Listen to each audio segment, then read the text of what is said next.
Hello and welcome back to Channel 6 News. I'm Luke, And I'm Israel. and today we have a special report on organizational behavior within Dunkin. Dunkin is a company we all know and love with franchises stretching across the Northeast and beyond, providing products we all know and enjoy on the daily.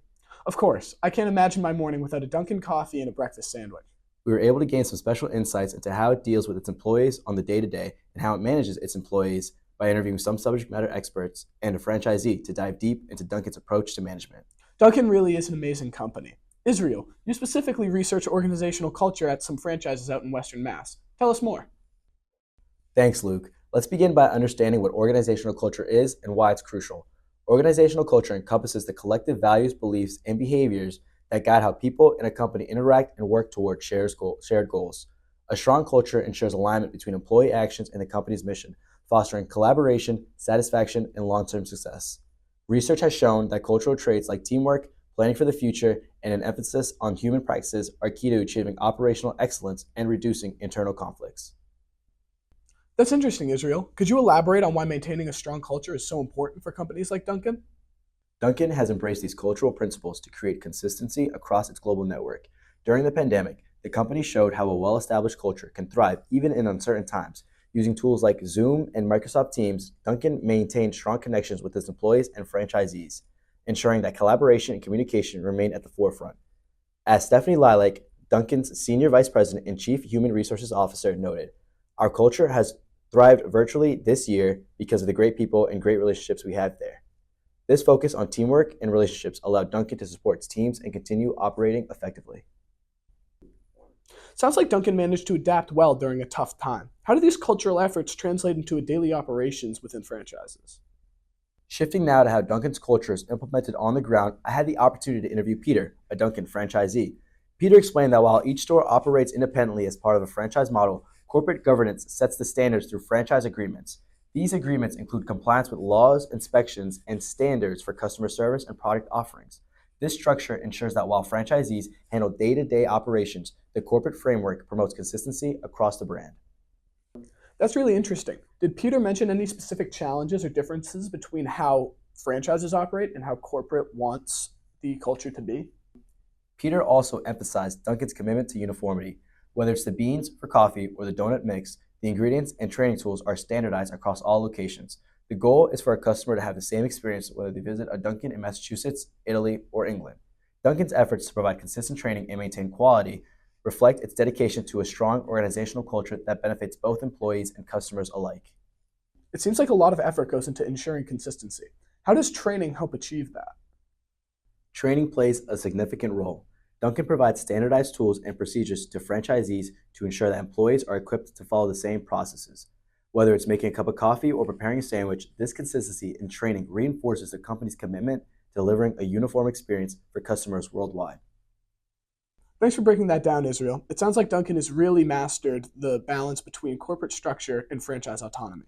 Another really important aspect of managing people, as we both know, is organizational values, which go hand in hand with culture and serve as the foundation upon which culture is built. For more on this, let's go to Henry Hopman, our expert on organizational values at Dunkin'. Henry, how are you?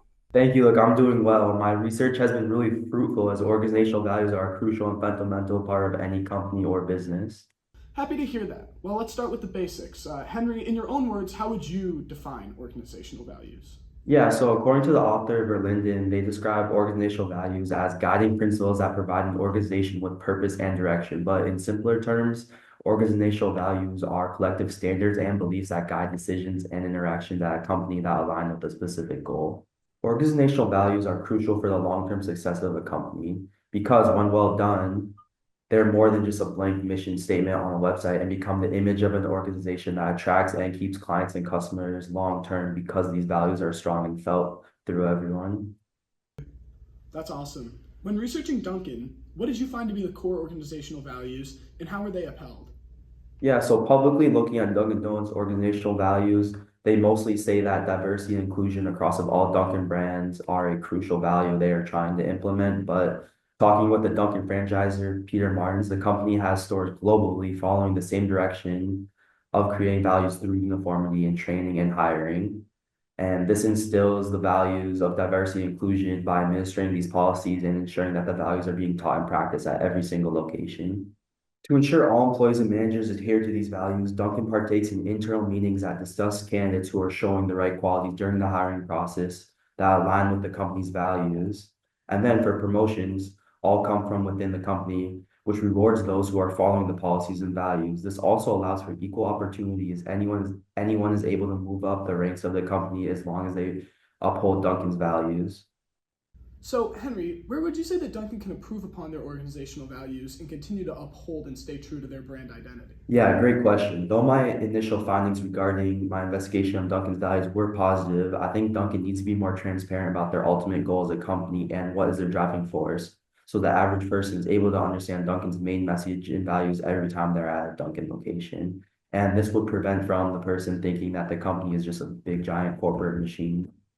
That was really insightful, Henry. Thank you so much for taking the time with us today. Yeah, thank you, Luke. Anytime. Have a great one. Interesting stuff.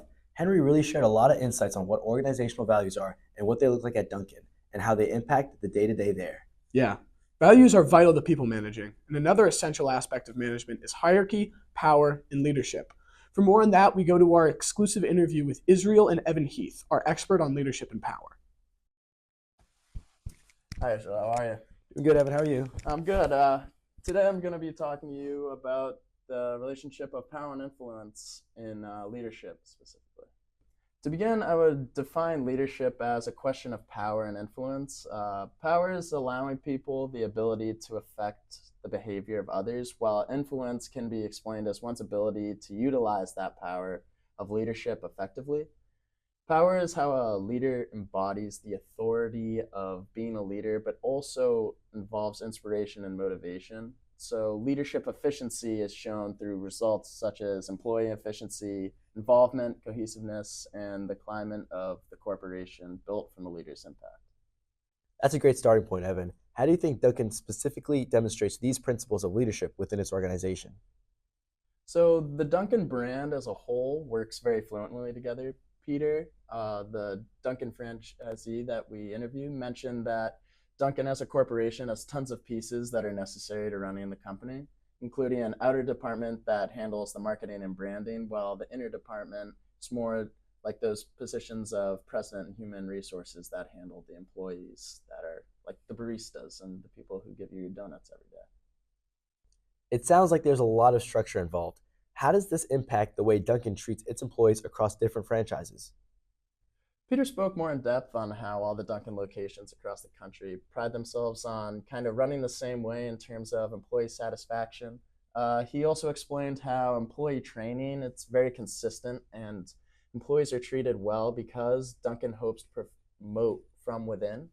In relation to power and influence, though, these highlight some of the core strategies managers use to motivate their employees to work hard and perform well.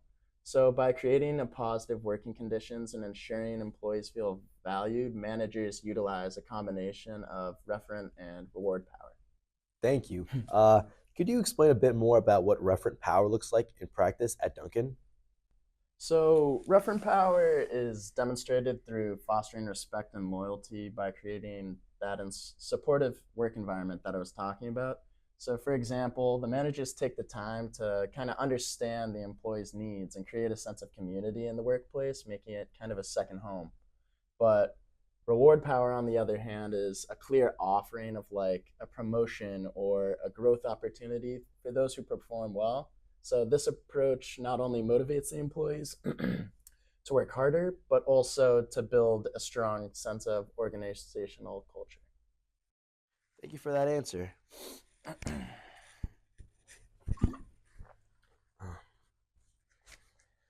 And what about the training consistency you mentioned earlier? How does that tie into leadership? So the consistency in training across all Dunkin' locations reflects a structured use of legitimate power. Managers rely on standardized policies and practices to ensure that it's fair and there's a sense of uniformity in the company. Uh, this consistency reinforces Dunkin's core values, which strengthen employee trust in leadership. And yeah, that's all I got for you today. Evan, thank you so much for dropping by Channel 6. Yeah, of course, anytime. That was really valuable. Leadership and power are often difficult to define and nail down. but those examples really helped clarify it in this context. It's important as a leader to motivate your employees. And Luke, as I understand it, you were able to do some research into this specific area and what it looks like at Dunkin'. Why don't you tell us a little bit about that? Sure. Yeah, I did a lot of research about employee motivation and the various applications of it in the workplace. Employee motivation is defined in the Nelson and Quick Org B6 book as the process of arousing and sustaining goal-oriented behavior. This can only be achieved by appealing to both internal needs and external incentives and striking the right balance between the two. There are numerous theories, but all of them essentially boil down into two categories. The first are theories about how people are motivated, and these deal with internal and external motivators. These are theories like Maslow hierarchy of needs, which outline needs as falling into 5 fundamental and basic categories, building from psychological needs as the most basic, to security needs as the next, to then social needs, then self-esteem needs, and finally as self-actualization needs. Another prominent theory is McClelland's need theory, which states that all needs boil down to either being achievement, power, or affiliation based. Next are theories about how motivators can be manipulated and applied. Social exchange theory is one which states that people and our relationships are often viewed as transactional exchanges that promote our own ends. Another one is inequity theory, which states that we are motivated by unfairness, and when we see somebody doing better than us, we are encouraged to chase that status. And finally, expectancy theory, which states that we predict outcomes based on inputs and that ultimately outcomes are based on how much effort that we put in. In my research and through an interview with Peter, we were able to learn how Dunkin directly or inadvertently applies these theories. And we found ultimately that Dunkin's motivation style is relatively simple, often applying expectancy theory, rewarding employees for hard work, effort, and high performance with proportionate rewards like increased pay, greater responsibility, and more perks such as vacation time and company cars, phones, or other perks. Exactly. That really allows us to understand different forms of motivation that leaders and organizations use to keep employees motivated and working at a high level. Environment is so important to keeping employees excited and engaged with their work. And beyond just motivation, the diversity and types of voices allowed to contribute to the shared vision is vital to preserving a positive environment. The diversity of a company is incredibly important. And for more on what that looks like at Dunkin', we go to our diversity expert, Connor McKay. Connor, how are you? Yeah, I'm doing good, thanks. Happy to be here. So, Connor, as our diversity expert, how would you define diversity in the workplace? Yeah, brilliant question. The way that I define diversity, I get my definition from the Oxford Dictionary, actually, the Oxford English Dictionary, and it's, quote, the practice or quality of including or involving people from a different range of social and ethnic backgrounds or different genders and sexual orientations, or just different categories in general, etc. So, in your research, what did you define to be kind of the central theories of diversity? Yeah, so through my research, I found 3 main theories surrounding diversity. So the first theory is going to be called social identity theory, which the key idea surrounding this is that individuals categorize themselves and others into social groups based on a shared characteristic. So this could be race, could be gender, ethnicity, socioeconomic level, right? And there's different categories you can categorize yourself in. The impact that this has on diversity is that people tend to favor their in group, so people that they have similar characteristics with, and they may display bias or, in unfortunate cases, discrimination towards out groups. So diversity initiatives that acknowledge and bridge these group boundaries can reduce bias and sort of foster collaboration to occur. The second theory that I've got is cognitive diversity theory. So the key idea surrounding this is the different perspectives, skills, and experiences lead to better problem solving and innovation. So the impact here is that diverse teams are more likely to have more creative solutions to problems, and they're going to make better informed decisions due to a broader range of perspectives, viewpoints, experience, and expertise. And then the third and final theory of diversity that I've got for you guys is resource-based view of diversity. So RBV of diversity, a little acronym. And the key idea here is that diversity can be a competitive advantage for organizations if it's managed effectively. So the impact on diversity here is that organizations can leverage diverse talent which can improve innovation, adaptability, and market reach. Fascinating stuff, Connor. So, how would you say that Dunkin', as that's the company that you've been researching, implements diversity across their franchises? Yeah, so I was fortunate enough to speak with Peter Martins from Dunkin'. So he runs a bunch of Dunkin' franchises out in Western Massachusetts, and he told me that diversity at his stores looks like giving everyone a fair opportunity to climb the ladder within his stores, and it looks like treating everyone equally and letting his employees receive the same treatment from him. Great answer. It's really interesting to hear about how companies are employing these different theories and different ideas inside of their workplace. And what was one place that you found that Duncan could improve on the way that they handle diversity within the workforce? Yeah, so one thing that he mentioned in my interview with him was that many of his employees come from similar backgrounds in Western Massachusetts. So there isn't a lot of diversity in terms of backgrounds compared to more metropolitan areas, which have more diversity culturally. So one area of improvement for his Dunkin' franchises in Western Massachusetts could be to focus on resource-based view of diversity and that kind of theory, because it means that his stores can hold more of a competitive advantage over other nearby donut stores and coffee shops by having a more diverse set of employees who, as he said, their role is to serve the public. So it means that they can connect with a wider variety of people on a deeper and potentially cultural level. That was awesome, Connor. Thank you so much for joining us. Awesome. No worries, guys. What Connor shared was really insightful and really allows us to get into the different dynamics within a company in regard to diversity and the different combination of backgrounds and perspectives brought to the table by employees. This combination of different views within a company often leads to clashes and conflicts between employees. Sawyer, our man on the ground, has been given special insights into communication and conflict resolution at Dunkin'. Heading down to you, Sawyer, how are you down there? Thanks, Luke. I'm doing well. Communication in the workplace is more than just talking.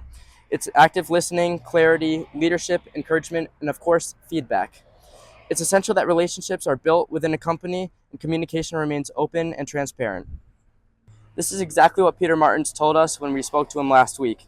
He told us that as a franchisee or any type of manager, you have to be open and approachable to your employees. He said, quote, "There's nothing you cannot say to me as long as you're being respectful and professional." That leads into managing conflict.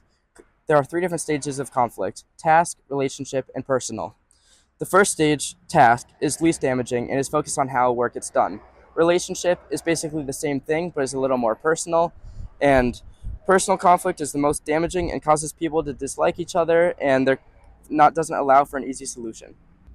Peter aims to keep all conflict below the personal stage and avoid termination. According to him, it is most important as an employee to reach out to your supervisor if conflict arises. The first step of a supervisor, manager, or franchisor is to listen to both sides.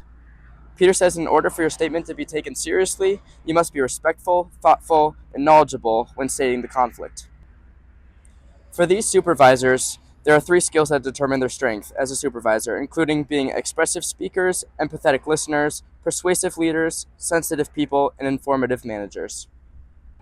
Conflict within an organization can have negative impacts on relationships and the company as a whole, but this can also lead to innovation and creativeness. Dunkin's owner, Parag Patel, says, quote, "If we're all the same and we're doing the same thing, we're not improving." So to conclude this segment, conflict is inevitable in any workplace, but it's important to reach out to someone above you thoughtfully and respectfully in order to get it resolved. Thank you, and I'm going to send it back to you guys at the desk. Thanks for wrapping us up, Sawyer. It's incredible to see how Dunkin' manages its employees, maintains a consistent culture, and fosters diversity while addressing challenges like conflict. Absolutely, Luke. Dunkin's commitment to organizational culture, values, leadership, and employee motivation really highlights why they've been so successful. It's clear they've created a strong foundation for their franchises to live. That's all for today on Channel 6 News. Thanks for tuning in to our special report on organizational culture at Dunkin'. We'll see you next time with more insights into the companies we all know and love. Take care. Oh, thank God, dude. That took forever. Dude, you know what I could go for though? Starbucks. Wait, guys, we're still on air.